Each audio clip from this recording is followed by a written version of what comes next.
Hey guys, my name is RyanCentral and welcome to HitScan. With Killjoy and Act 2 coming out next week, there's still a lot we don't know about the new agent, so we have a few more clips of Morello to talk about some of the interactions with the abilities, how you can realistically counter such a potent agent, but I guess most of all his biggest concern with Killjoy and the game with her release. I am of course joined again by Miska as we break this stuff down. Hello, what up? And let's start with probably the main bit of information that people don't really know an awful lot about, or at least are getting wrong. How on earth does Killjoy's ultimate work? Hit scan, get it all ready. She puts it down, and it winds up over time, and it creates an area. That area, it takes a long time. That area doesn't do anything until the device activates, like, I think 13 seconds later. After that device activates 13 seconds later, all enemies in that large zone become detained, which is basically the closest thing we'll ever have in the game to a stun. Because we think you can avoid it, you can avoid it every time. We've never seen anybody get checkmated by this in a way where they couldn't have escaped. We've seen people make bad decisions and corner themselves in, or try to escape it and get shot, which is ideal, or just everybody runs away from it and they give the space up. Those are okay counterplay. It's a lot of the time Killjoy will put her ult down and just everybody will leave, and she'll buy some time on the clock, or they have to push it and try to kill it and before it goes off, right? So you have kind of a which choice do you want to make. Once it goes off, if it hits you, it's basically game over. Do not want to get hit by this thing. You should treat it as one of the most threatening things you could get hit by in the entire game, so that you have to respect it. I tuned in right as this happened, so pretty funny for Morello to sort of shout us out before he explained all that, knowing that we would include it in a video. Regardless, yeah, lockdown, an ultimate that looks very intimidating when it's sort of starting to expand its zone where it will affect you, its sort of area of effect. But like he says, it doesn't actually do anything until it activates after all that time. And yes, it covers a lot of area. You can kind of see that in the different trailer and gameplay that we have so far. So definitely a scary ability, but very dodgeable, as he kind of explains here. So it's more to force the enemy to do something, to act in some way, rather than just stand there. But yeah, obviously gonna be a while until that activates. And speaking of how that works and how you can sort of avoid that, there's some other bits around how you can counter Killjoy's other abilities, specifically the ones that stealth, such as the alarm bot and the nanoswarm. So yeah, have a listen to these. Hey Morello, can you shoot the alarm bot? Yes, you can, DxO. It's stealthed. So I'll tell you this. The nanoswarm and the alarm bot are both stealth deployables. Stealth doesn't mean invisible. It works like Cypher's trap. If you get close enough to it, it'll be visible, and then you can shoot it or interact with it. So that's how you can stop the post-plant nanoswarm, and you can do that instead of getting hit by the debuff from the alarm bot as well. Wouldn't Killjoy be a bit too overpowered? Because example, you could place the turret on the right and you as Killjoy be on the left as split B, so opening Killjoy at almost solo defense site. Ryan, that's actually the point, is she should be able to do that. And you have to clear that slight carefully. If you run in there, I think this is the thing, is sometimes I think people are like, I want to use my normal tactics. I want to do what I would normally do if it was somebody other than Killjoy. And I'm like, you need to treat it differently if it's Killjoy or if it's Cypher. And you guys have learned this about Cypher over time. You don't attack Cypher like you attack other characters, right? You creep, you slow, you use raise grenades. Same tactics apply to Killjoy. They're somewhat different. Creating the crossfire isn't overpowered. It's the value. The turret doesn't do anything on its own. That's why its damage is so shitty. So the whole point of Killjoy is she goes, I have a bunch of tools, and I use them, and I capitalize them to peak at the right time in times when they are at a disadvantage. So to beat them, you need to use teamwork and utility to overcome her. That should be the case with most Sentinels. Killjoy should be the most on-site defense.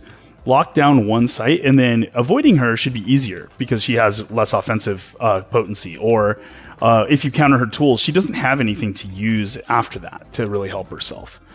It's worth adding with a nanoswarm, once it's activated, there's no way to shut it down or counter it, much like a Cypher cyber cage. So a lot of this kit is very similar to Cypher. Of course it would be, because they're both the same kind of agent. They're all Sentinels along with Sage. The one thing I found really interesting about the ultimate Miska is it's going to be really good for retakes, which when it comes to utility that Cypher and Sage have as Sentinels, they're not very good when it comes to retaking sites. They're better at just anchoring it and holding off any executes or pushes, right? So this ultimate if you're on defense, the spike has gone down and you use it for a retake, that's going to be super scary for the enemy team. If they were on the site, you know, holding Boathouse, say, on Ascent, and they hear that ultimate go down, you're just going to be bricking it because there's nothing you can do.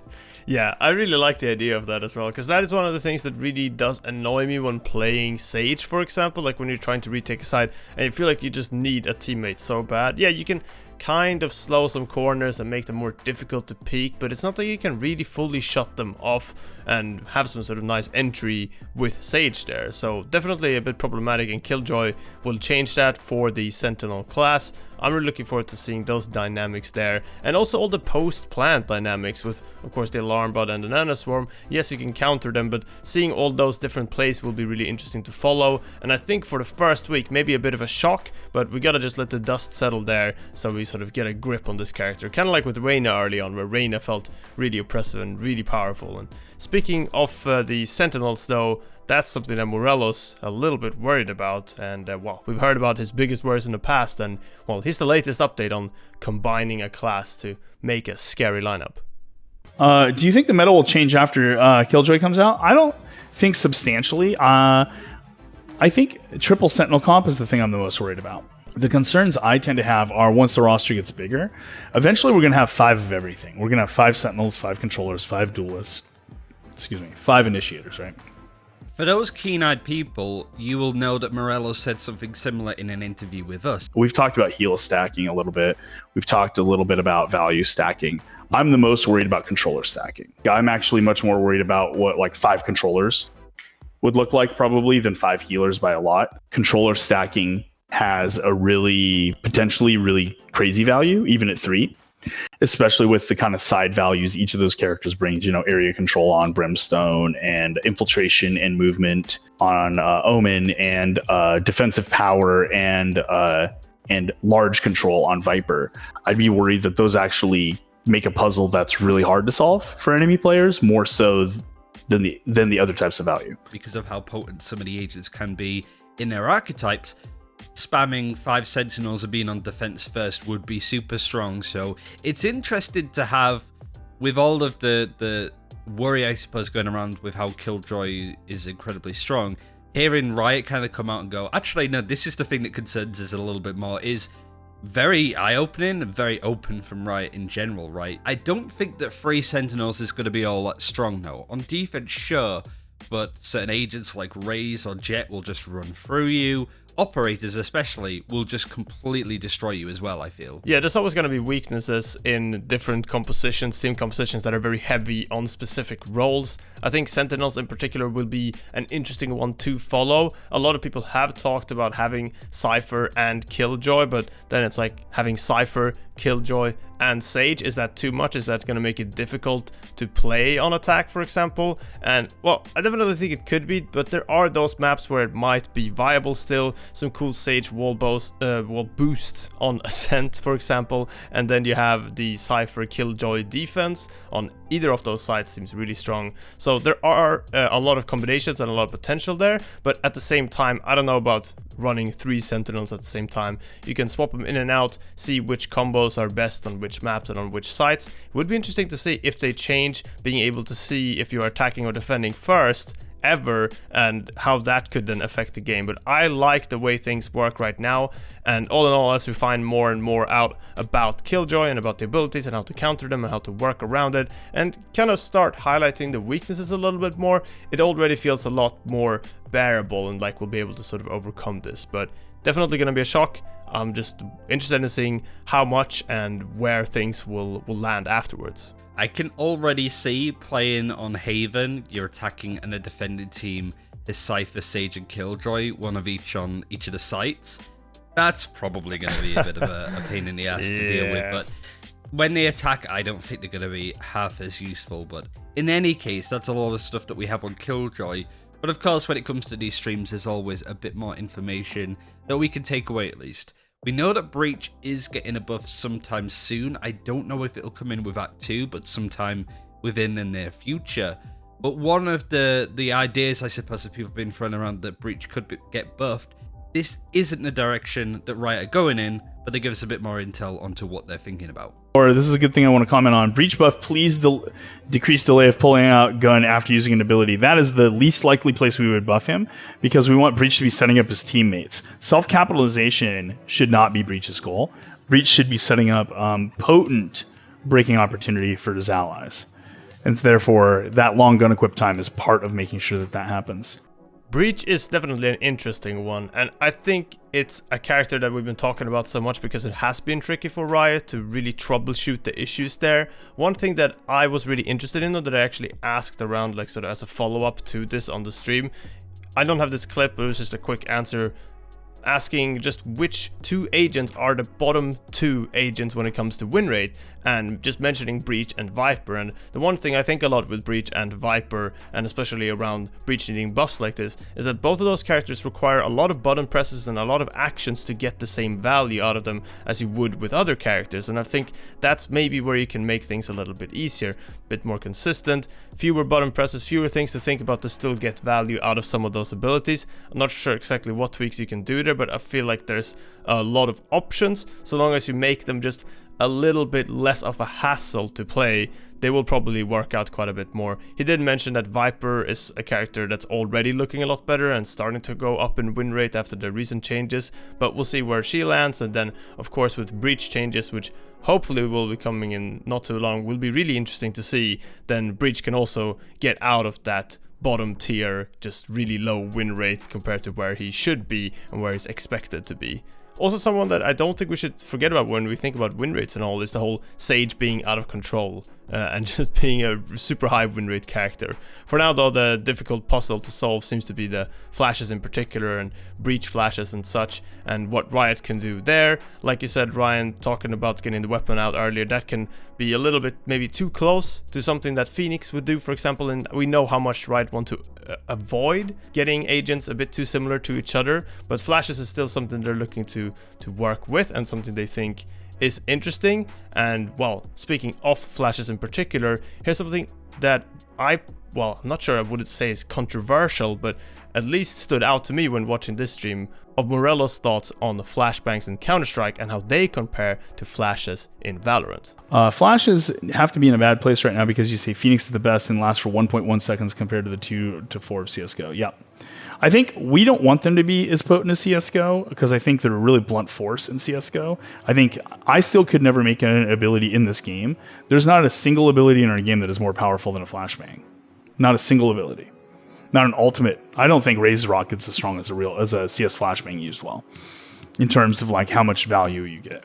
I think this is super interesting considering a lot of people, when it comes to Phoenix, for example, want to see his flash time upgraded, like buffed. But to be fair, I don't know if Phoenix needs that, but that's another discussion entirely. So it's interesting to sort of see Riot's take on this, and that maybe Breach's flashes aren't going to be extended in length because that might be too potent. It needs to mean that those skills and abilities that Breach has have to be a little bit better for him to use, right? Like, it's great in the pro scene if you're coordinated with your team, but if you're a Breach main and you want to play this agent in ranked, yet you can't get your team to follow up on what you do, it's not going to be good. You're not going to have a good time. You're probably going to lose a lot of games because of it. Whereas if you're Phoenix, you can just do it all yourself and you don't need to rely on your team too much. We'll see if there's anything there, and we'll see what happens in terms of, well, Killjoy and then anything else that will land later on. I'm sure Morello's gonna just keep streaming and keep mentioning things here and there, dropping hints about various upcoming changes. And